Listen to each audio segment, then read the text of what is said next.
Welcome to Skin Deep here on SiriusXM Radio, channel 141, HUR Voices. I'm your host, Sharrarne Morton. And listen, guys, guess what? I'm here with two castmates of my favorite show, produced by 50 Cent, Black Mafia Family, also known as BMF on the Stars Network. With me today is actor Miles Bullock, who plays Slick, and actor and rapper Lil Zane, who plays Saki on BMF. If you aren't watching this show, you must be under a rock somewhere because Lottie Dottie and everybody is watching. You know, it's inspired by the true story of two brothers, Demetrius Big Meech Flannery and Terry Southwest T. Flannery, who rose from the decaying streets of Detroit in the late 80s and gave birth to one of the most influential crime families in the country. And they did it, why, folks? Because they were impoverished.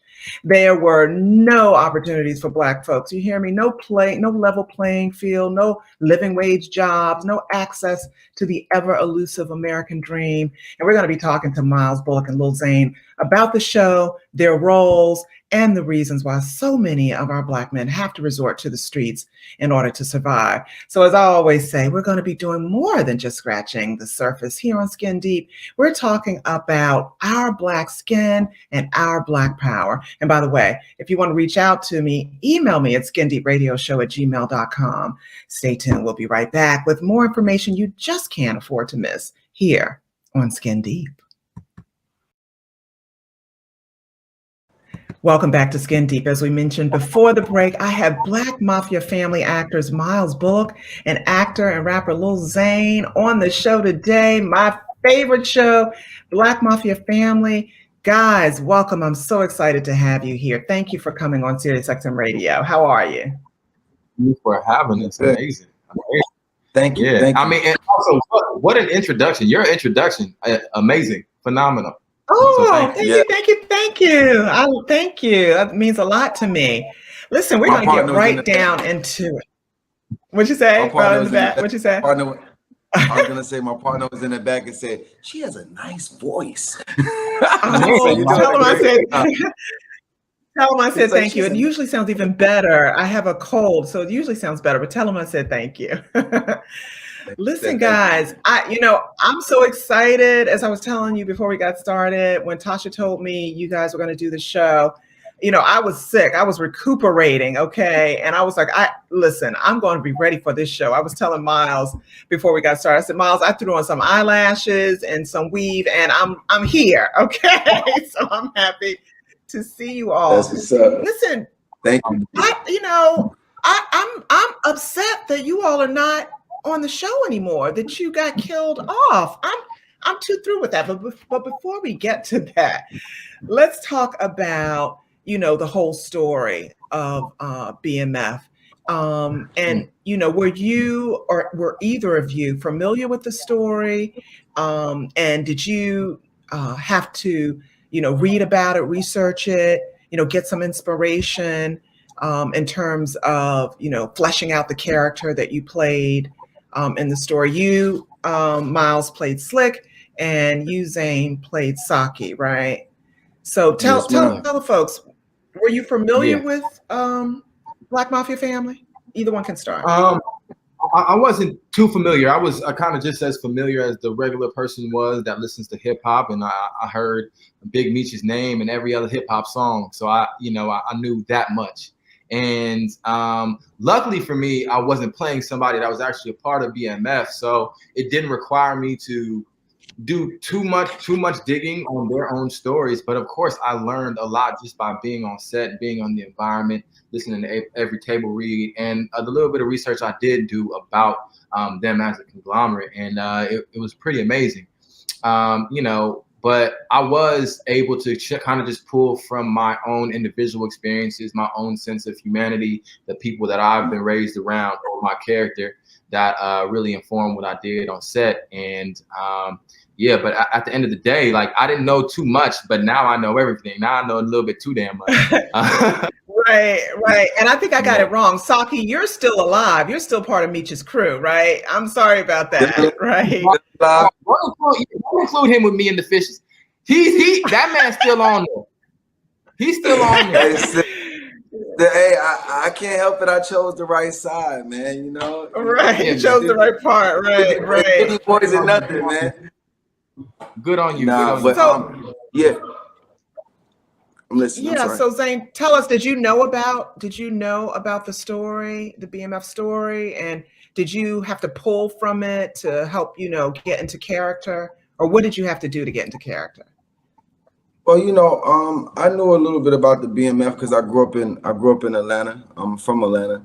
I live in Atlanta right now. So, and around the same time that BMF was moving around in Atlanta and stuff like that, that's when I had, first started my career. So I would see them I was a lot younger, but I would see them out and hear about them. And, I've been to the crib a few times, you know what I'm saying? So I knew these guys personally too. So, not too personal, but just, as an artist, you rub shoulders with other artists, and they were definitely in the music industry and stuff like that. So, just rubbing shoulders and being in Atlanta, you would always run into them. So I was able to take like from what I used to see of them in the club and stuff like that, and I tried to, put it try to put it into my character. How like when you see us walking in the club, I used to imagine like how they would walk in the club and stuff like that. But when I actually got the script, I started learning more because I didn't know about their upbringing, like how they were as kids. I just saw, we just saw them as grown-ups in BMF. So as you got the script, Right. you got to learn more about their their background and how they grew up. So that was the new part for me. But it definitely helped me. The part I did know, seeing them in the club, it helped me to adjust my attitude and my walk, my talk, because I was able to pull from that. Yeah. Right, right. So where do we meet each of you in the story? Like, where do each of you come in? In the story, I guess is it first episode you come in, Slick? First episode. You come Bro, in first I'm episode. in there first. I'm in there like first 10 minutes. I'm in first. You see me kind of, I'm talking mess Right. immediately. I'm talking Right. immediately. The first thing I do is talk shit to these young men, and you kind of they kind of establish me as the one that's gonna be a little bit flipping at the mouth, the one that's gonna be a little bit hot headed, the one that's gonna be talking. So Right. that's where I was. Wait, Zane, were you in the club? I was in the club. I was in the club when we came in at the end, right? When we walked in the club first. It was a group of y'all. Yeah. Yeah, I came in. My character builds up. More. You see a little bit of Saki in the first episode, a little bit of Saki in the second one, third. So it builds up more and more for my character. But I was in the first episode, and my character was introduced in the first episode. So it was really, really dope. I forgot. I think the first time I'm introduced was at the park. I think we're at the park when Miss when Miss was in the security guard. Right. Yeah. I forgot her name, but she's played by Miss Coco. I forgot her name. Miss Coco. Yeah, she's played by Coco. But when she when the security guard of the park comes out and tells us that she knows what we're doing and we shouldn't be over here. So that's when my character is introduced. So it's pretty much in the beginning and all through the episode. Yeah, all through the season. Yeah. Well, the show focuses on, the message family over everything, and we got to pursue this. This is the American dream, we're going to make it. Yes. How do you think, or why do you think that resonates with so many people?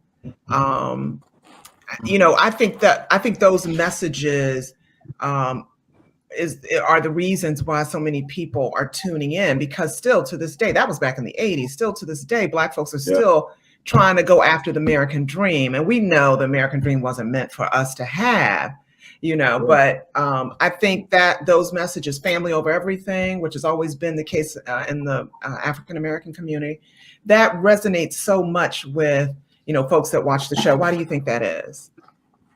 Everybody's trying to make it. I mean, at the end of the day, it's like, people are trying to feed their families, and people are trying to provide for their families and put roofs over the heads of their children and put clothes on their children's backs and all that, and also, the sense of legacy and building a legacy.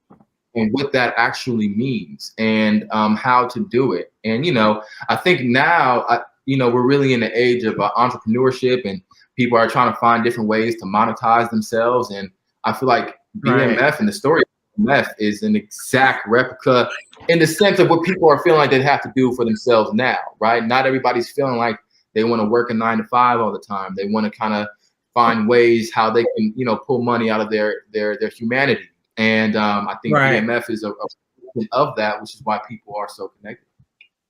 Right. Yeah. What were you going to say, Lil Zane?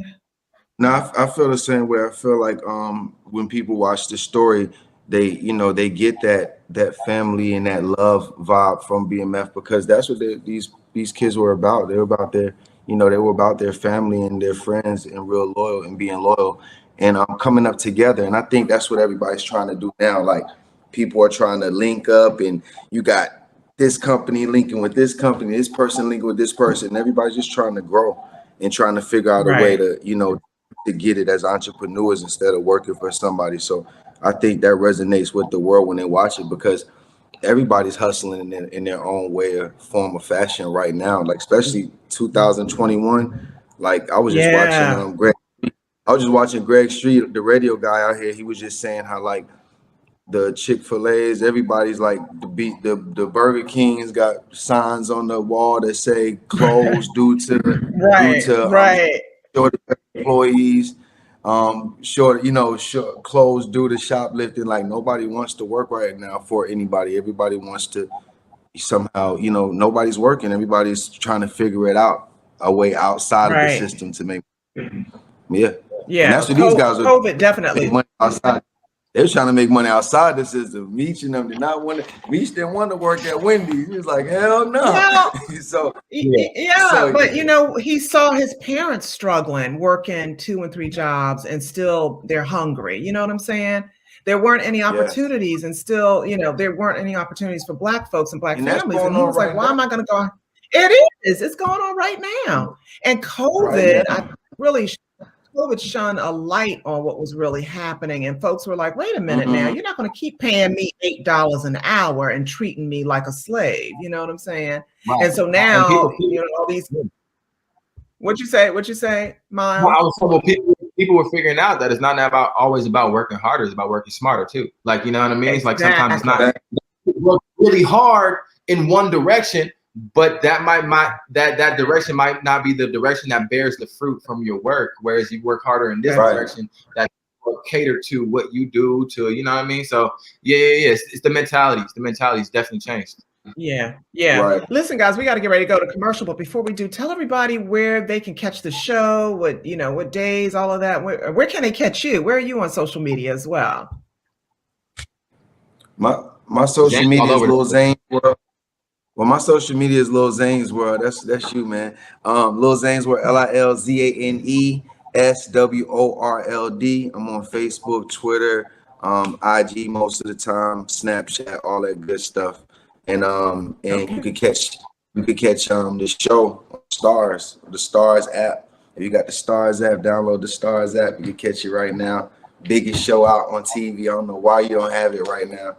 And I think Stars got 6 months for $20 right now. Go download it. I know. You get a channel. Miles, where can folks find you? Yeah, I'm on Instagram as Miles M.Bullock, MYLES M.BULLOCK. That's on Instagram. And then I'm on Twitter at It's Miles B, ITSMYLESBE. And then outside, you can find me at the crib, dog. I'm at the house. What's up? All right, he was so smooth with it too. He was so smooth with it. Yeah, I like that. Listen, stay tuned right here on SiriusXM Radio, channel 141, HUR Voices. We got Black Mafia family in the house. Okay, we'll be right back. Free Big Meat. And we're back here on Skin Deep with actors Miles Bullock and Lil Zane from the Starz Network series Black Mafia Family. Guys, hey, thank you again for joining me here on SiriusXM Radio. How are you? I'm going to put on my glasses. Folks, they say they like me with my glasses. Okay. Yeah. You say so. That's right. Yeah. Little ombre situation working on. half. Yeah, I might. Yeah. Okay, all right. Yeah. Thank y'all. I was the most popular teacher at my school, by the way, y'all. But we'll talk about that another time. I can believe that. I would have You been in can the believe front that. like this. I'd have been in the front like this. Yes. Me. Okay, listen, y'all. You all just told me something during the break that a huge part of the show was filmed in Atlanta. Just a short part or a small part was filmed in Detroit. Tell us about that. I mean, both of you all were in Atlanta. Lil Zane, you are from Atlanta, right? Or you live in Atlanta? Yeah, right. I'm from Atlanta. I live in Atlanta. I'm from Atlanta, and we shot about 95% of BMF in Atlanta. Wow. Okay. So what would you say about 95%?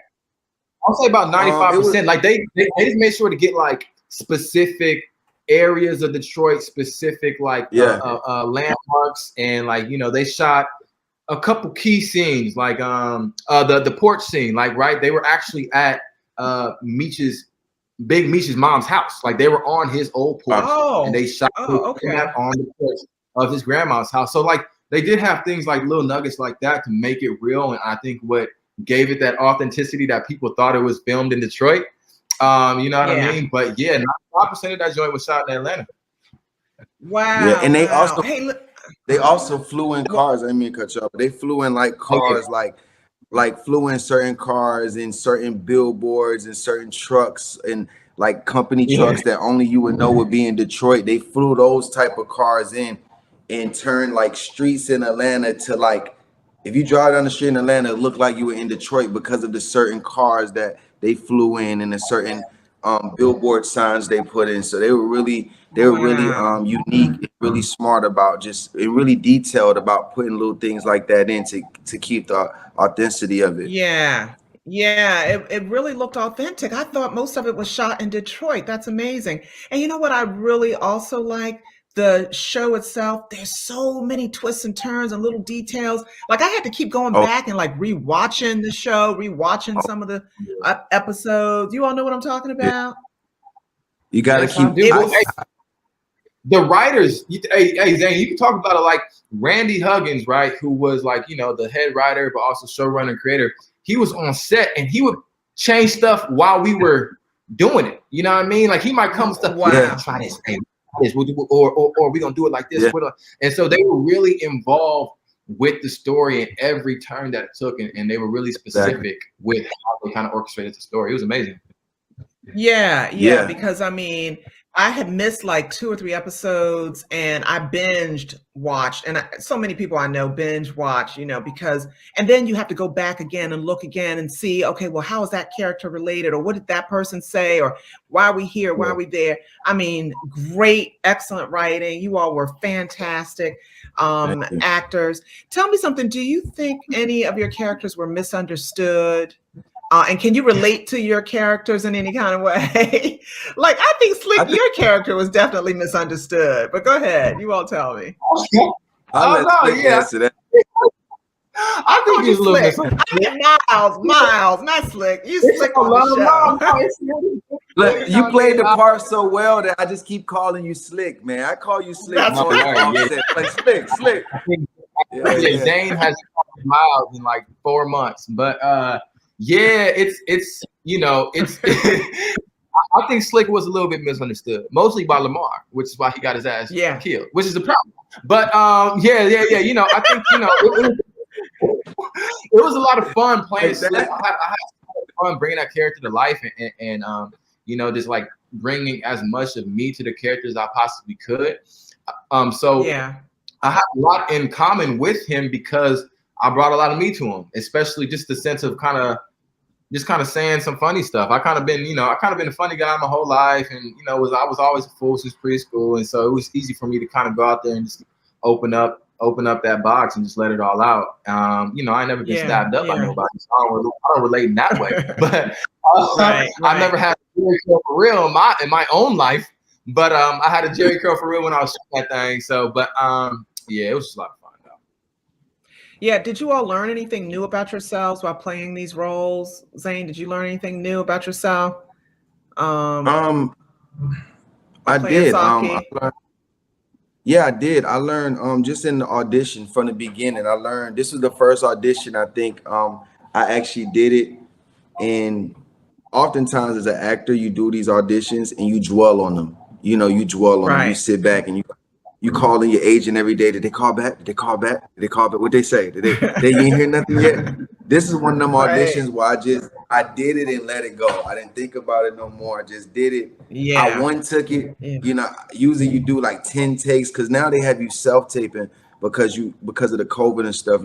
They're not doing a lot of in-person auditions. So when you self-taping, you get to cheat and put yourself, do it 10, 15 times. I didn't do that on this one. I just taped it one time and sent it in. And so Oh, wow. it taught me to stop second guessing myself. You get what I'm saying? So I Right. learned Right. anything I learned off the top, just do audition, let it go. Don't second guess yourself. And and whatever's for you is for you. So I definitely learned that. That's right. off That's top. right. Let go and let Zane, God. you gotta work on the rule of 4, Zane. The rule of 4.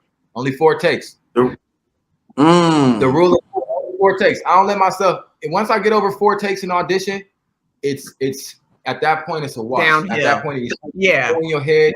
There's nothing new you can do. You think you just going and he's beating yourself up. So I try like to get it done. Just get it done. That's because you can get neurotic as an actor about your auditions. Yeah. And I was going to ask I you all noticed about the. You notice what? What you notice, Zane? I just said I know what exactly he was saying. I noticed once you do it after 4 or 5 times, it's really the same thing over and over. You just kind of confusing yourself at that point.